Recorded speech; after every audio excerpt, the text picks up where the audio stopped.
hello and welcome to this week's Minds and Money 5 at 5 show, which is sponsored by Maple Gold, Scottie Resources and Empress Royalty, and is brought to you in association with Resource Global Network. For those of you attending 5 at 5 for the first time, it's 5 guests at 5 p.m. and it's aimed at some mundane engagement between investors and miners through a lively interactive format whilst we wait the return of physical events. A few admin announcements before we start. To make the session as interactive as possible, please have your video switched on, and you can go and submit questions by using the chat function, which is at the bottom of the screen. And you can also click on the participants button and go and wave your hand virtually. We can then unmute you and you can then ask your question live. We'll also be having polling questions throughout the webinar, and we also obviously going to encourage you to participate in those polling questions and vote and voice your opinions. For this week's show, it has a precious metals themed focus, and discuss these issues. We have a great lineup of guests. They are Matthew Hornor, President and CEO of Maple Gold Mines, Brad Rourke, CEO and Director of Scottie Resources, Sherron, CEO and President of Empress Royalty, Richard Gonda, Founder and CEO of Ignite Capital, and Simon Popple, CEO of Brookville Capital. And I think sort of turning to yourself first, Simon, and I think we may have a slide we can probably get up on the screen to support the question I'm going to ask you. So Simon, are commodities still an attractive asset class in 2021? No, absolutely. I mean, if you look at this graph, you can see that they're at pretty appetizing levels. And what I like about commodities in general is, you can't print them. And printing seems to be, pretty common nowadays. And I think looking at assets that can't be printed, that have got global demand, is quite exciting, to be honest. So I think it's a very good time to be looking at the sector. Mm-hmm. And then, are there any sort of particularly sort of like commodity trends that you're sort of like seeing that you think could be sort of pertinent for 2021? Yeah, well, I think there's quite a few. I mean, I like to have a diversified portfolio. I think gold and silver, probably more on, certainly gold on more of the defensive side of, people don't know what's going to happen. And then you've got, lithium and things like that for obviously car batteries. I think the diversified approach to the market is, could be, a very good way of having a good investment portfolio. And just bringing in Richard Gonda from Ignite, can you just tell us a little bit about Ignite and what commodities are of interest to you and why? Yes, thank you, Andrew. Thank you for hosting this event. We're in Los Angeles. We're a family office in Los Angeles, California, and one of our focuses is the metals and mining. We're a little bit unusual in that we also have a business in Australia. We do trading and investing in Australia, obviously in the United States, on the New York, NYSE, and in Canada also. So we have an advantage of seeing how the three markets commingle and how they're different. In relation to what we do, we invest in publicly traded companies, and we also have a strong focus on private placements. Being in the United States is somewhat challenging for us because of Canada, the restrictions we have in being able to invest in Canada. So we do have some restrictions. Obviously, the exchange rate is another issue. But we look for hidden value, and there's plenty of hidden value, as you can imagine, in the commodity sector. We've obviously been suffered today from the whipsaw in the market, but we like to think we're longer-term investors.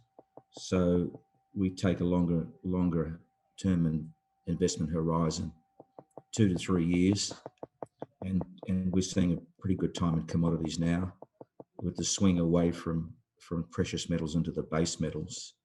So we really like some of the base metals. As Simon touched on, lithium, nickel is really very interesting, zinc, and we've seen some momentum in graphite, particularly in Australia. And then just how have you sort of like increased or like decreased, or like how's your allocation towards commodities changed in say the last 12 to 18 months, Richard? We've definitely stepped it up since about 18 months ago. We've found that there's some opportunities in the United States, definitely Canada and also Australia, particularly in some of these cases where some of these companies are coming into production. So we've definitely stepped it up in the last 18 months, and we think that we'll be moving even stronger in the next 18 months from a diversification point of view. Sure. Okay. I think that probably leads sort of very sort of like nicely into our first polling question. So perhaps I can ask my colleague Elaine just to bring up the first polling question, which is a nice one, sort of like get you sort of like voting. And the polling question is quite straightforward: is which precious metal are you the most bullish about at the moment? Got a choice of 5 there: gold, silver, platinum, palladium, or rhodium. There's one that I've missed out there that I should have included, one of the other PGMs. Please, by all means, sort of post it in the chat function at the bottom of the screen.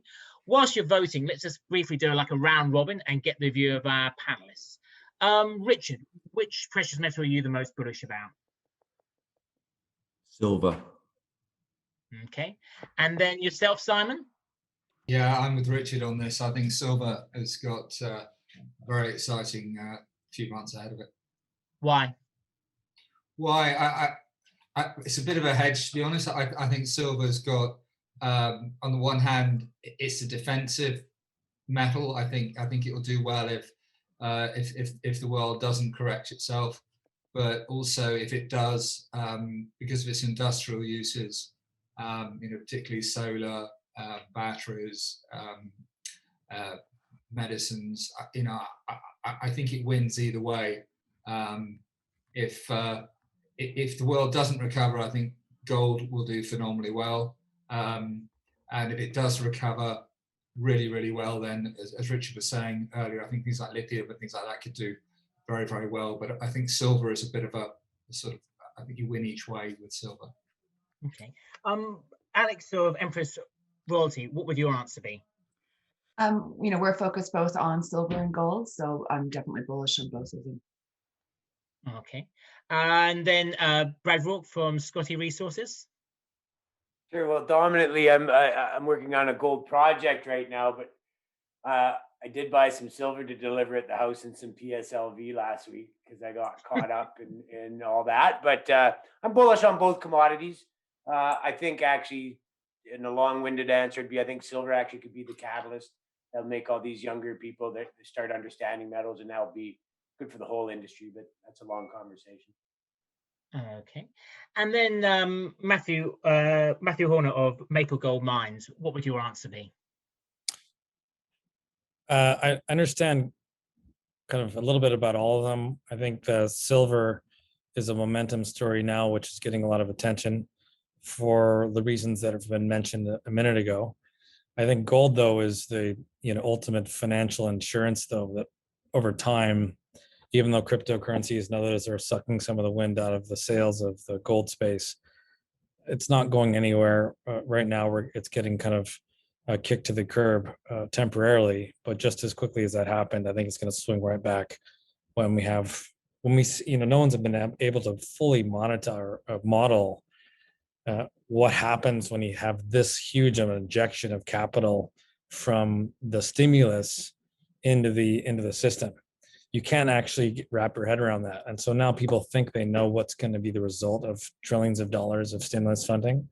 But when it actually plays itself out, I think it's kind of a massive, explosion in the price of gold that people aren't anticipating.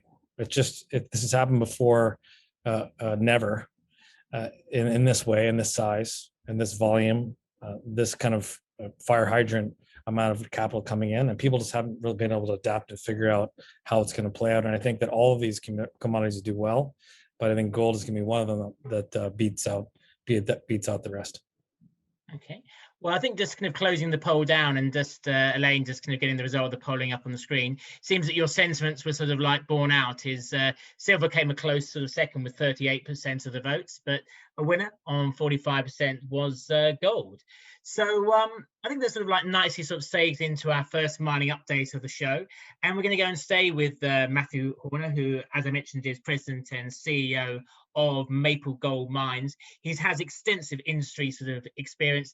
Delighted he's with us today, as Maple Gold is such a fascinating project. And Matthew, I think the floor is now yours. Thank you, and thanks to everyone for attending and hearing a little bit about all of our stories. It's great to be with all the other panelists and with you, Andrew. Maple Gold Mines, this is a nice screen. It really tells the story in the limited time we have. We're located in Quebec, in the prolific Abitibi Greenstone Belt. This same belt hosts Canadian Malartic, Hecla, some of the biggest gold mines in Canada. So we're right in the right jurisdiction location. The team has members from other large mining companies. I came from Ivanhoe Mines. I worked with Robert Friedland for many years, bringing hundreds of millions of dollars in project financing from strategics and their market to some of the projects that are in that are still in the Ivanhoe Mines world, and actually in the Ivanhoe Mines version 1.0 that was in Mongolia. But I'm joined by others who are with NMET and Wheaton Precious Metals. So I think we have the management expertise and background to kind of a little bit know what we're doing. We just recently closed a significant and transformational transaction with Agnico Eagle.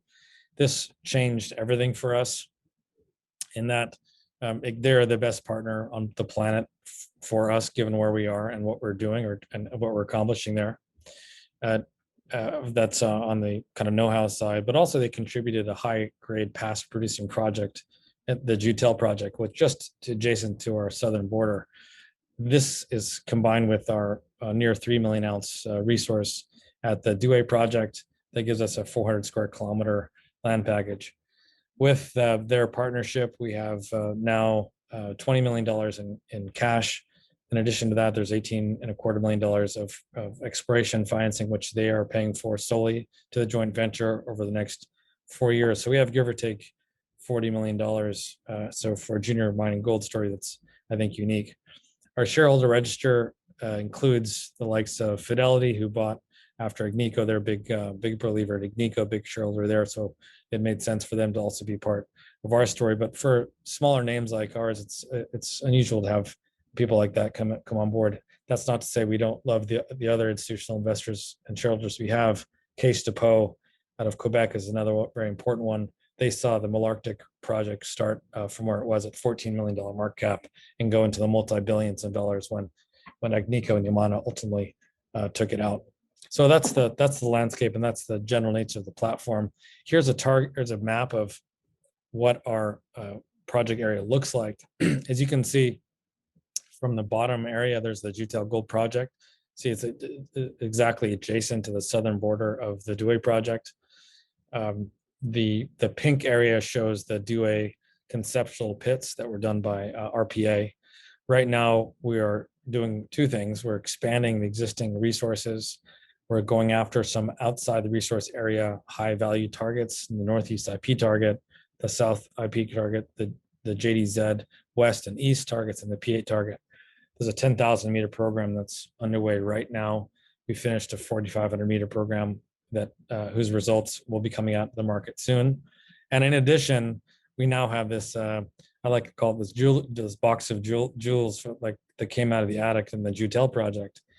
The historical data of which has been digitized and will be coming out to the theater very, very soon.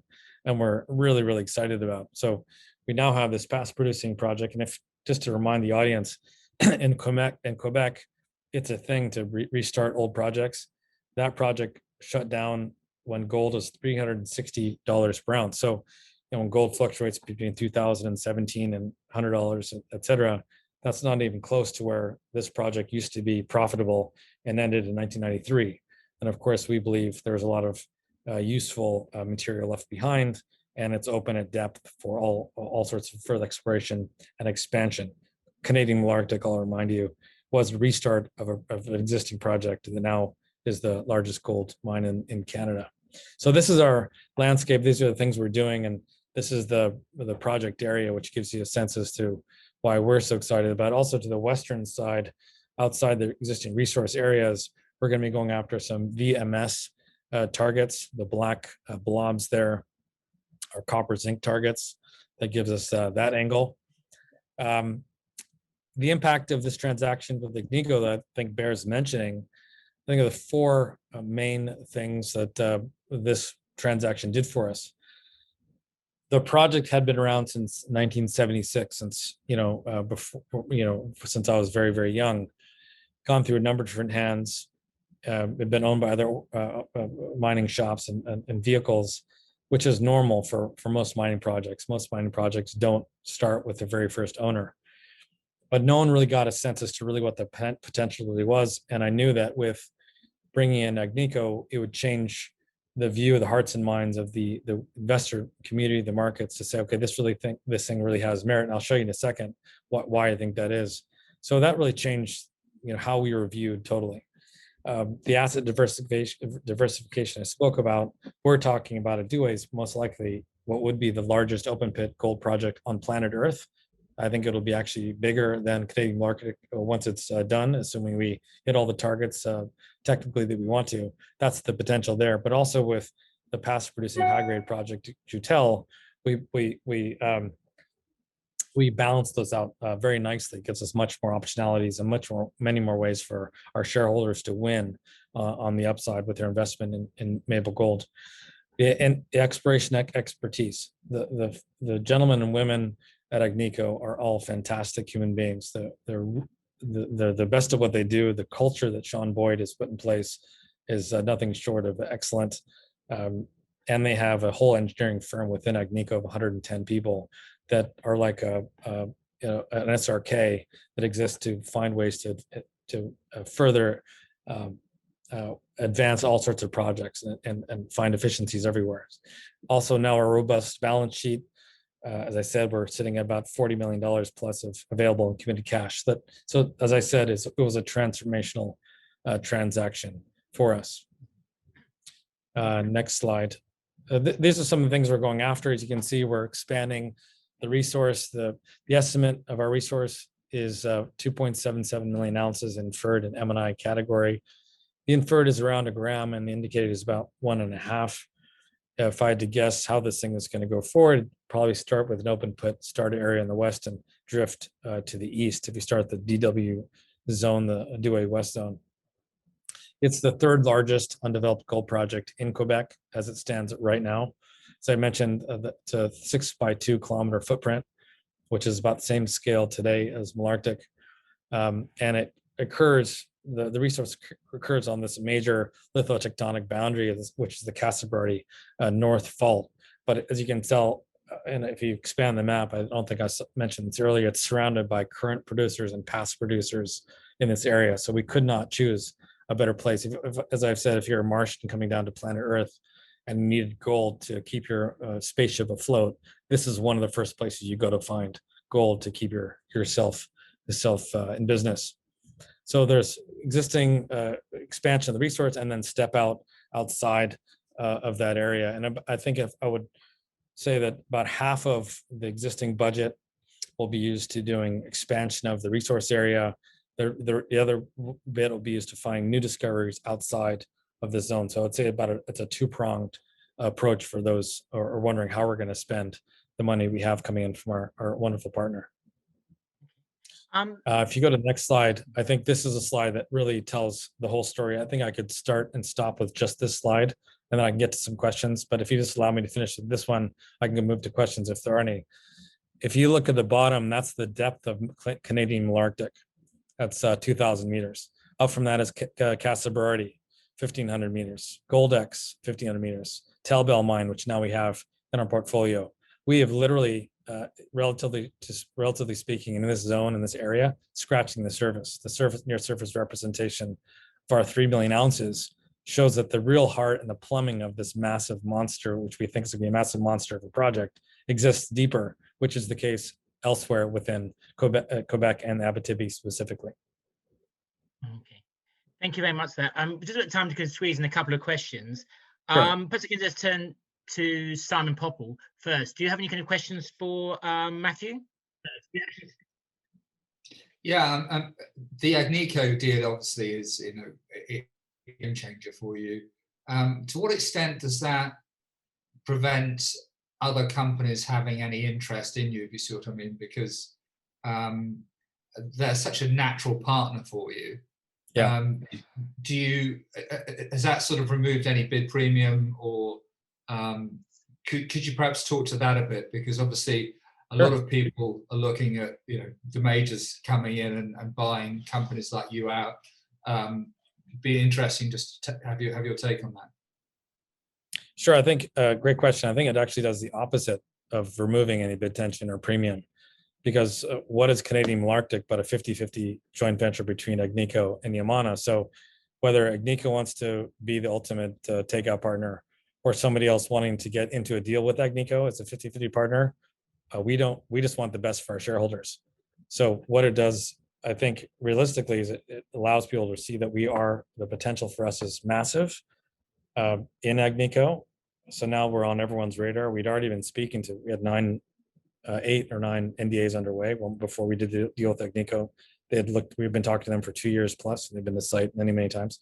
So it adds that credibility and shows the other groups that maybe they missed out on the timing with us, but doesn't mean that as they see us advance both projects, that somebody like, I'm not saying that specifically Yamana, but somebody like that would say, okay, we can step into the shoes of the 50-50 JV with Agnico by taking out the Maple Gold totally, and have to pay a premium for that. And I think when we prove out, and I believe a high level of confidence we'll do this, when we prove out that it has many, many more millions of ounces at the project than are there currently, will be on everyone's radar, and everyone will be vying for that. So I learned a little bit from my old boss, Robert Friedland, about how to extract the best value on it from a strategic or a takeover.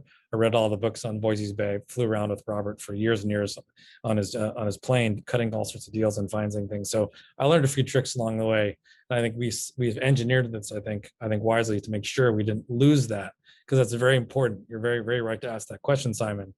If you lose that, then people go, ho hum, nothing to see here. We'll just wait for that to happen. You need to keep that real and live. That's not to say that I wouldn't absolutely love for them to be the takeoff partner, because as I said, I have a lot of fondness for them. And they're the ones that they're in position to make the first bid, but doesn't mean that they're the only ones out there at all. Okay, so if they make a bid, you're not duty bound to accept it. There's no cap on it, so to speak.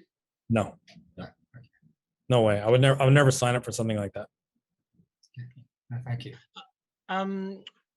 Richard of Ignite, do you have a question for Matthew?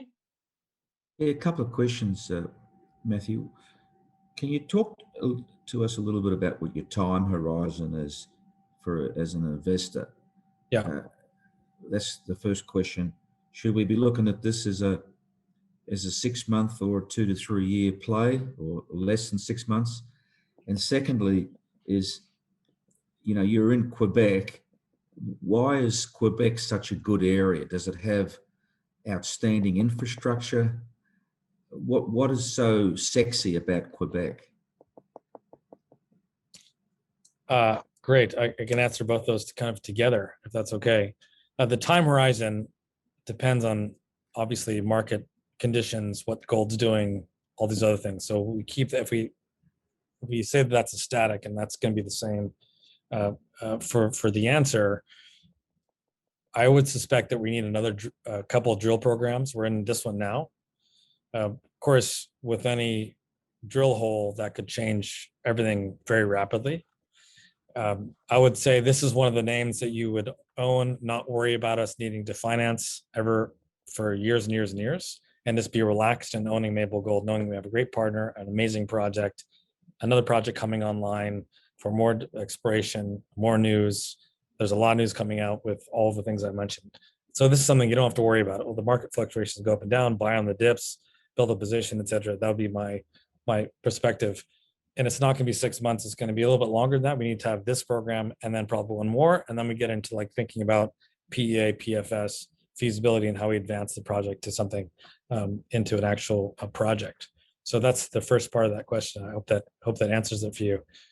Why Quebec? We actually have a whole slide on why Quebec rocks, which Quebec has produced 200 million ounces or so to date, just in that region. So wildly prolific area for gold production specifically. So this is where you want to be. You want to be someplace where it's not a science project of whether gold actually can be produced in that region. So yes, it checks that mark in spades. The other thing that's great about Quebec is they actually give you money back for dollars you spent on exploration. I worked in the DRC, I worked in Mongolia and other places, and Australia, which I love. But Quebec actually gives you 37 cents back on every dollar you spend on exploration. So for $1 million in, you get $370,000 back in money back into your treasury. So all the tax benefits and the structure and the infrastructure of Quebec are set up to support what exactly it is we're doing. Like actually, not a convertible debenture future tax write-off. You actually get a wire back in your bank account, which at first I frankly didn't even believe until I saw it on the ledger in the bank account. I asked my CFO for it. We were along a highway. We have power, we have water, we have a town nearby. This goes to why Quebec is so great too, because they have skilled labor force that can drive back and forth to their job every day and could be home in time to watch their kids in ballet or hockey, ice hockey, and lead a normal life. That's very rare to see in the mining world. So for all those reasons, I'm wildly in love with Quebec. Okay. Well, I think that's kind of like a good way to sort of like end the sort of like Q&A. You'll see, Matthew, there's actually another question that's been posted in the chat box that I'll like allow you to sort of like answer in your own time. But from Quebec, we're now going to move to the Golden Triangle. And our next presenter is Brad Rourke, President, CEO, and Director of Scottie Resources. Over to you, Brad. Yeah, thank you for having me, and hope everybody's doing well. I'm President and CEO of Scottie Resources, which is a junior exploration company situated in northwest British Columbia. People know it as the Golden Triangle. It's my backyard. I've lived most of my life up in this area, and going into my 6th year. Started out as an investor in this company and ended up taking it over in 2016, and my education continues. But things I'd like to point out in a short period of time is that we're in a very sought after area, much like Quebec. This Golden Triangle has a lot of advantages. I share a neighborhood with a lot of great stories.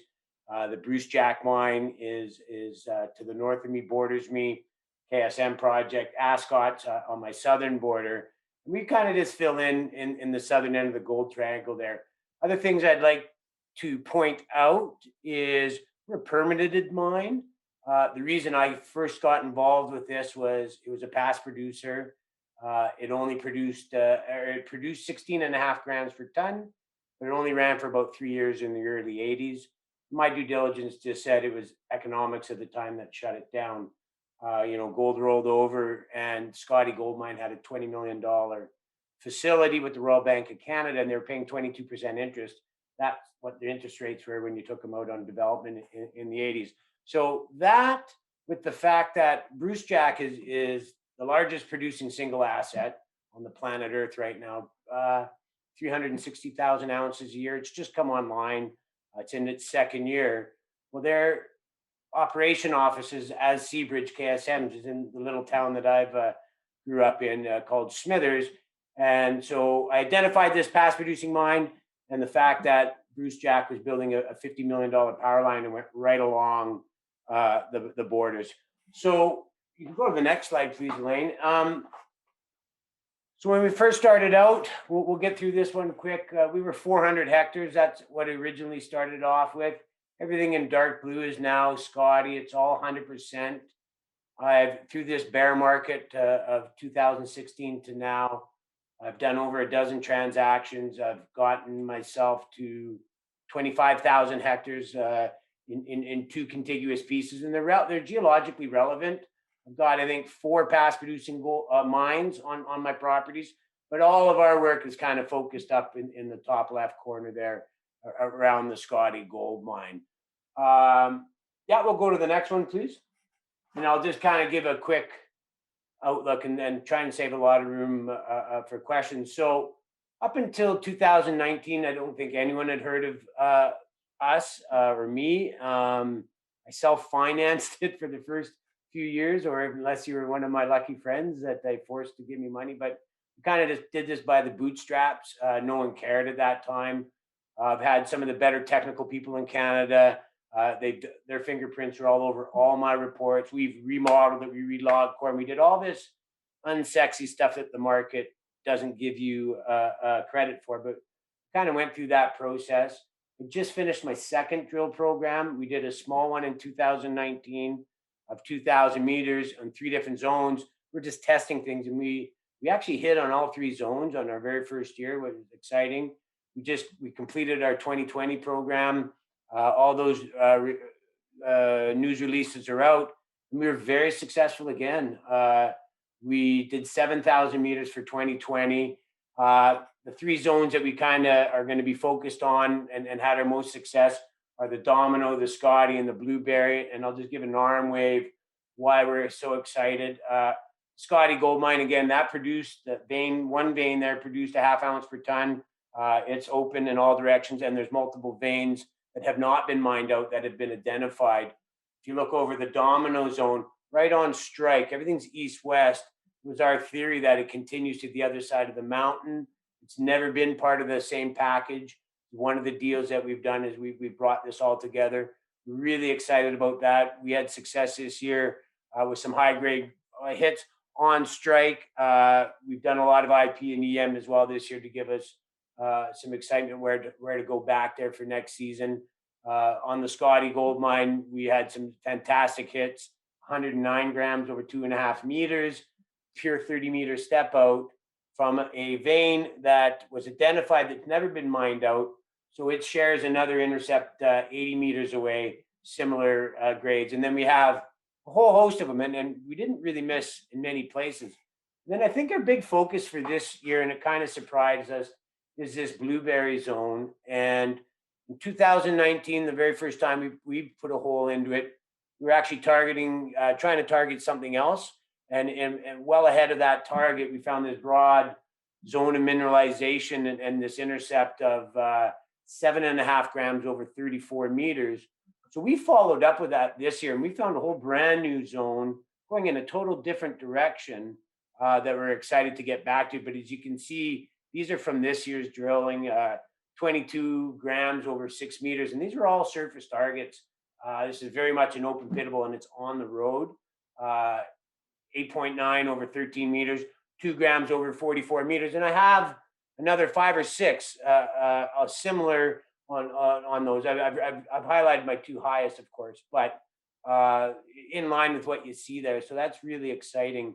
I think looking at going into 2021, we'll do half our program there. And again, follow up on Scottie and the Domino. You go to the next one, please, Elaine, and then I'll leave some room for some questions. And this is just a kind of a shot of this new zone that we found. Again, it's exciting because it's on the road. We can drive right to it. We paid $1 million for this piece of land just for this vein that you see kind of going east-west. We are now actually found something different. And as you can see, there's a whole host of intercepts, all all near surface. This 22 grams over 6 meters. It's only 10 meters down. From on the ground. So it's 2 grams over 44 meters. It goes as deep as 60 meters. So we're pretty excited about that. We also have high grade samples that we found 200 meters to the top and 200 meters south of this. One was 600 grams per ton on the north side, and which is covered with a lot of tills. So it's harder exploration to the north of that. But on the south part of that vein, a whole host of double-digit surface samples. So we're really excited to get into that for 2021. We're low market cap company, $25 million. It's $3 million cash in the bank, no debt. And yeah, we're looking forward to getting back out for 2021. With that, I think I made my time close, and maybe I'll take a few questions. Thank you very much for that. Yeah, bringing in Richard Gonda of Ignite first. Do you have any questions for Brad? Yes, Brad. Can you talk to us a little bit about your interest in the Summit Lake claims and also in the Cambria project properties and the Sulu property? What the significance of they are and how they sort of work in with what you're doing? Sure. Well, when I first started out, I thought I was really smart, and I got the Scottie gold mine, right? And it's only 400 hectares, and that was my fatal flaw. Very difficult to get lands in this area, so we've just been accumulating lands, and now I'm kind of I'm local. I'm a boots on the ground guy. These lands are all held by a bunch of little prospectors and stuff. So I was able to get these deals done, and that was literally just trying to get size. If we wanted to, say, attract a proper strategic partner, they need size, even though the grades at Scottie are fantastic. And I've got 700 drill holes that we've modeled. I mean, it's fantastic, but we want to be able to show runway, show potential for a multi-million ounce deposit in a very desirable area. So that's why we've taken over the lands. Don't really talk too much about the Cambria at this moment. 80% of our work's done at Scottie due to just the fantastic geology there. But, we keep inching that ball down the field. What's the deal with Cambria? What's the deal with Cambria? Well, Cambria is just it's kind of all the land, not all the land, but a big portion of the land in between Ascot's two major pieces. And these bigger companies have a hard time dealing with all these prospector guys. So the Cambria is literally probably 8-9 different deals of everybody owns their little postage stamp and was waiting for their ship to come in. And I just kept, that's where the opportunity was. But knowing that Ascot's going to build a road through those lands to their Red Mountain deposit, I thought it was pretty smart. And it has about 40 documented showings on it. So it's endowed with rich mineralization. And it's more polymetallic down there. There's 2 past producing silver mines on that Cambria property. Okay, and then just time for a quick question from Simon Popple. Yeah, I mean, Golden Triangle, what a fabulous address. I think the main question from a lot of investors is, I know Ascot is about to go back into production, and obviously Bruce Jack, but you mentioned the road nearby, but what's your kind of infrastructure like? I mean, you've got the $50 million pipe power line from Bruce Jack, but I mean, how close is that to your property? And you've obviously got some good grades already, but how much infrastructure would you need to kind of bring those projects to into production?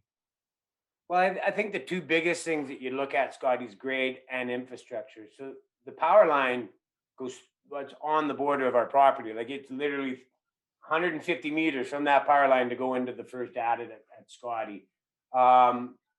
When I first got involved, Tritium's camp was on my property. That's when they were building the power line. So we're not even a kilometer away. It is literally on the property. All season road.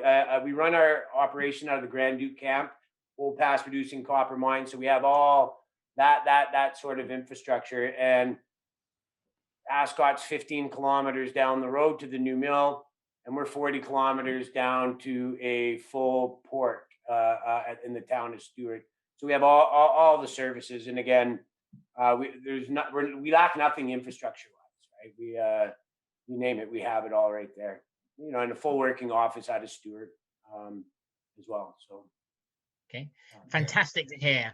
So I think that we're kind of like that sort of finishes up for Brad's presentation. If you've got any questions, please post them in the chat function. We're now going to move on to our next mining update, which is from Empress Royalty. And to go and introduce the company, delighted to welcome Alex Woodyer-Sherron, who's CEO and President of Empress Royalty. Alex, the floor is yours. Thank you so much, Andrew. Empress Royalty, we are a new precious metal royalty and streaming creation company. We started trading on the TSXV in December and on the OTC in February.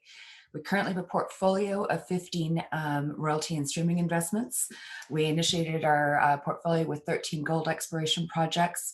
We closed the Pinos, which is the Pinos project owned by Candelaria in Zacatecas, Mexico, in November. That project should be in production beginning of next year. And we just announced on Monday last week that we've closed the Manica Gold royalty for $2 million investment in Mozambique. This one was a 2.25% royalty, and it gives us about $1.2 million cash when it's in production a year. This one will be in production in Q3 2021. That's our current portfolio. We have 3 other investments that we're looking at right now, which we call investments in progress. So these are ones that we have exclusivity on. We've got term sheets, doing due diligence, commence documentation. It's a $5 million silver stream in Mexico. We're looking at a producer in Africa, as well as a producer in Kenya. So, it's Peru and Kenya. So we're really focused on building, a portfolio of cash producing assets, where on top of what I just mentioned, we're looking at about $75 million of other potential investments. In most of those projects we're looking at, the investment size is between $1 million to $10 million, purely gold and silver focused projects. And it's all in the creation of a royalty and stream. We're really able to execute on these types of investments through our strategic partners. We have a strategic relationship with Endeavour Financial out of London and Terra Capital of Australia. Both principals of those 2 groups are on our board. They provide us global mining finance networks, again, to generate deal flow. And in August, we signed a strategic alliance with Ascendo Banco in Mexico, which gives us exclusive access to royalty and streaming deals that they see down there. Combined management and board has over 250 years of experience, $6 billion in completed transactions. So a very strong mining finance focused team here at Empress. We currently have about $6.5 million cash on hand. We've got 72 million shares outstanding, no warrants, and no options. So we are looking to deploy our capital and get cash producing assets in the company, allowing to bring revenue into Empress, and then be able to establish a dividend policy going forward. And I can open it up to any questions. Thank you very much there. I'll go and kick things off, because I actually, in my spare time when I'm not running events, I actually invest in royalty companies. So why should I invest in you? What differentiates you from other royalty companies out there, Alex? It's a question I get asked a lot. We are not a royalty trading company. We're not looking to acquire third-party royalties and get into a competitive bid process and pay a premium.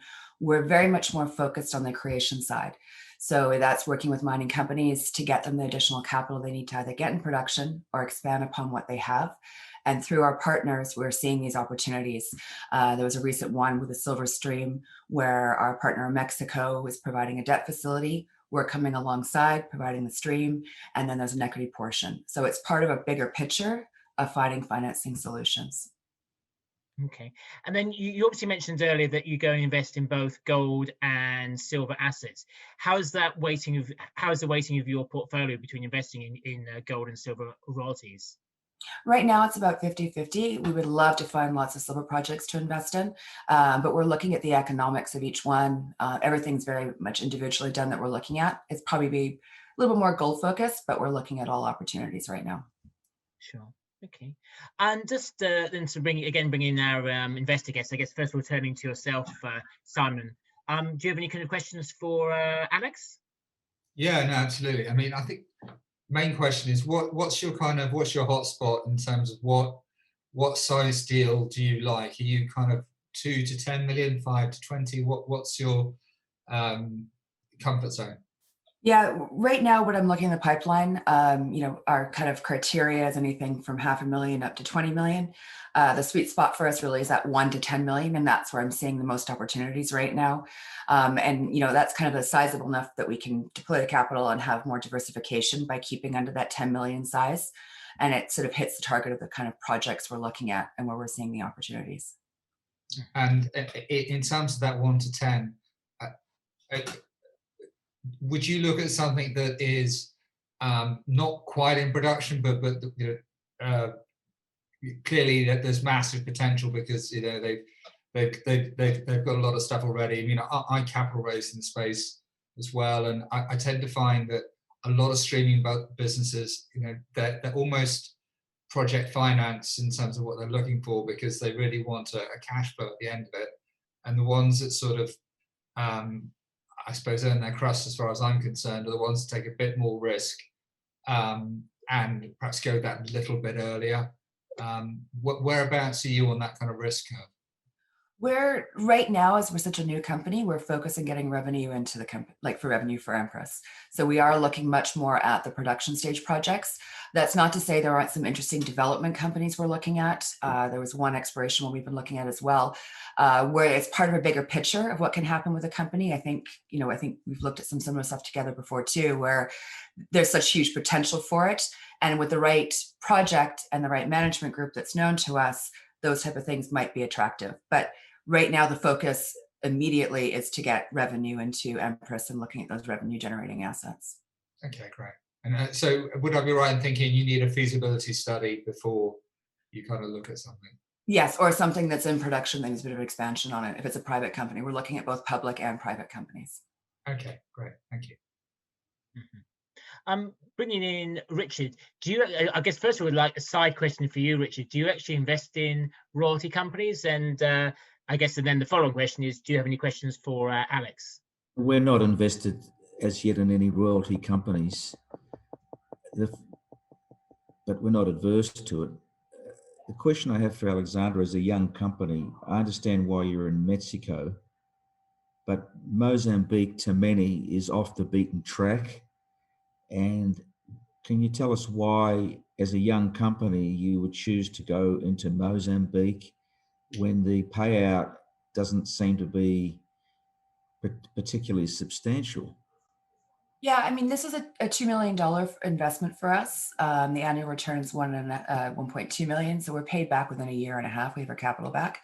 The mine life is currently 3 years on this. And that's just one, there's a lot of satellite deposits around that, which we expect it to continue. So we expect this to be a pretty good revenue generator for us. In terms of Mozambique and the relationship with the management, this is one that was brought to us through Endeavour Financial. They've known the group in the area for a long time. Mozambique's got over $15 billion of LNG investment going into it, being like the biggest investment into an African nation. So there's a lot of comfort with where Mozambique has grown and evolved to, and is continuing to grow and to evolve with. Wouldn't you prefer a mine life of greater than 3 years? Wouldn't you prefer 5 to 10 or 15? Yeah, I think with this one, because the payback's there and we're able to get the returns on it, and with the satellite areas around it, this is just in the Fairbride, and then there's Dots Lake and the other Esperanda and the other ones next to it. So that'll be, we believe, to continue on past that as well. And the last question I have is, do you have in your business, in the royalty streaming business, several other immature young companies that you are familiar with, that you're striving to reach and beat, so to speak? I mean, the royalty and streaming space is definitely competitive. And I think investors now, with a lot of new companies coming out, have more choices of how they want to invest in the space. There are, there's the ones, as I mentioned before, the royalty traders, those ones that are more focused on exploration. We're definitely more on the production and development side of the spectrum. And, if you look at some companies like Metalla, Mavericks, Sandstorm, looking from when they first started to the stage one, the initial phase, and how they've been able to rapidly grow, that would be a path that we're looking towards as well. I think all three of those are great examples of a young company starting in this space and what can happen moving forward. Well, good luck. Thank you. Just a bit of like a follow-up question from myself, Alex. You mentioned your partnership with Endeavour Financial earlier on, and also a partnership that I wasn't aware of, the partnership with Terra Capital. So can you tell us a little bit more about both partnerships? Is the aim of the Endeavour partnership to go and source projects in Africa and Terra Capital to source projects in Australia, or is it sort of something different or more than that? It's similar to that. So my background, I'm ex-PwC and Endeavour Financial. I was a director of structured finance in London with those guys for over 10 years. David Rhodes, who's the managing director, is our executive chairman.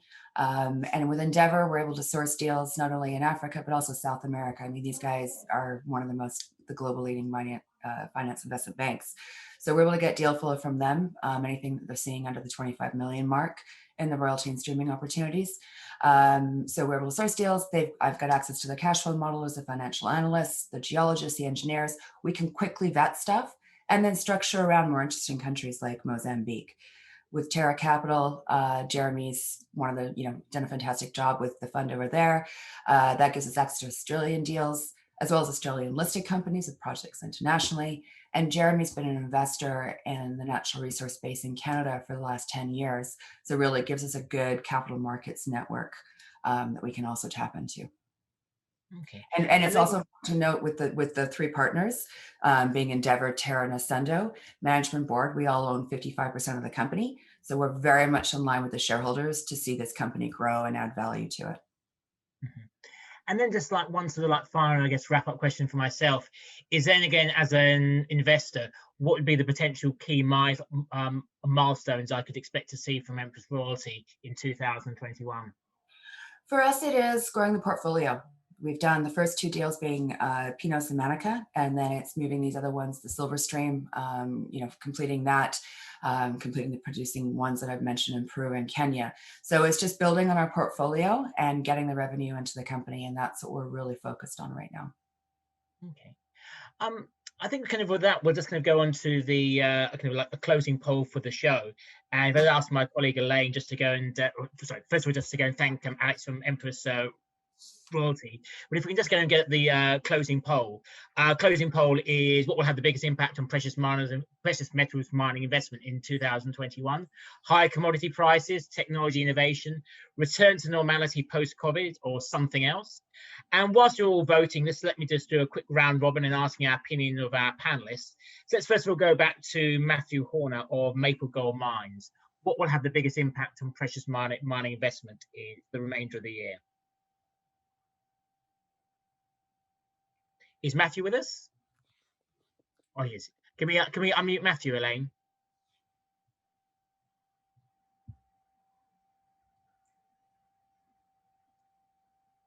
Oh, okay.